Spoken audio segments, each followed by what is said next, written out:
¿Qué tal? ¿Cómo se encuentra? En este caso de análisis jurídico del caso de Fernando Andrade Villacrés, aplicando la normativa del derecho civil ecuatoriano en materia de sucesiones, específicamente del libro 3 del Código Civil, junto con criterios doctrinarios, principios jurisdiccionales. Primero, fundamentos del derecho sucesorio. En primer lugar, debemos señalar que la sucesión por causa de muerte es la institución jurídica mediante la cual se transmite que los bienes, derechos y obligaciones del causante a sus herederos o legatarios.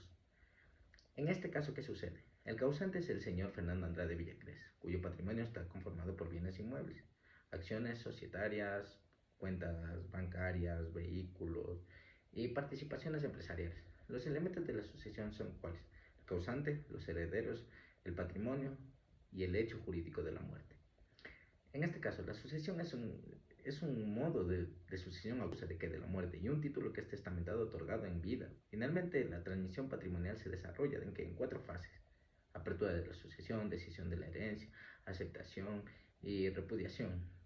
Finalmente, ¿por qué? Por una jurisdicción de bienes.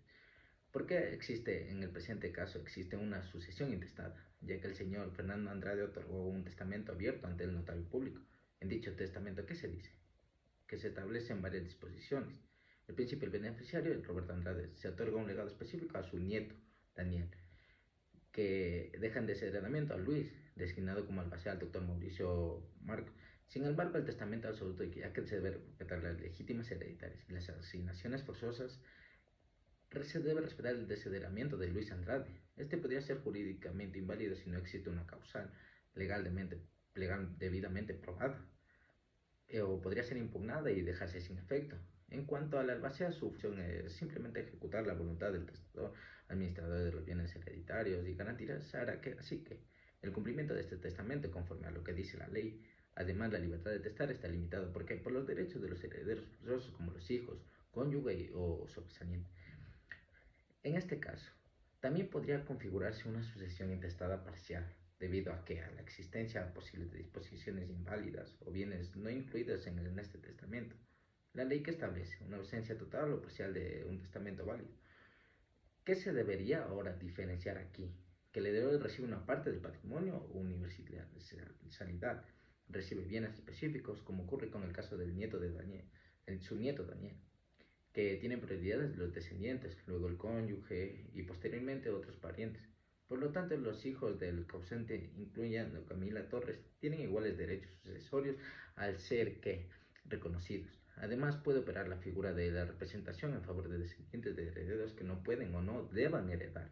También es importante que señalar la existencia de acervos: el acervo real, que corresponde a los bienes existentes, y el acervo imaginario, que incluye donaciones que fueron realizadas en vida.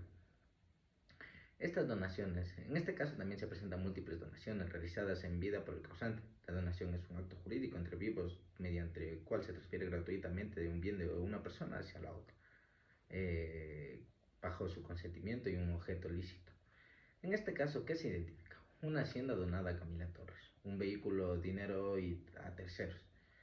Estas donaciones pueden afectar directamente las legítimas hereditarias, por lo que deben ser integradas al acervo hereditario. ¿Mediante qué? Mediante una figura de la cooperación.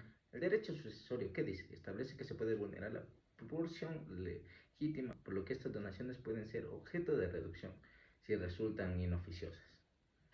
En este análisis que yo hice con este tema jurídico, ¿de qué dice? La doctrina sobre las sucesiones y los principios de igualdad hereditaria se identifican los siguientes problemas.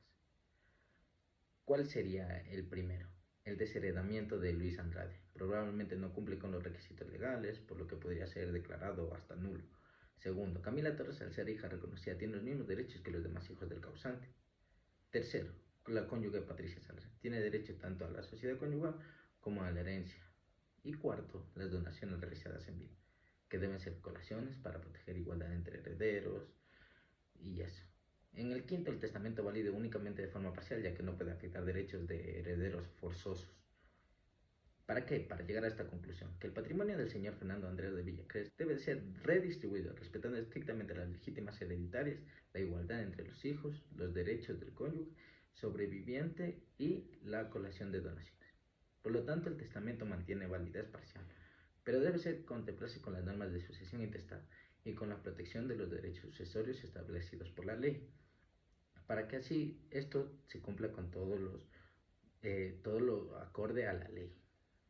Que cada persona tenga su parte y no exista ningún problema.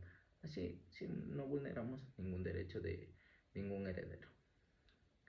Esta sería toda mi presentación, Doc. Una buena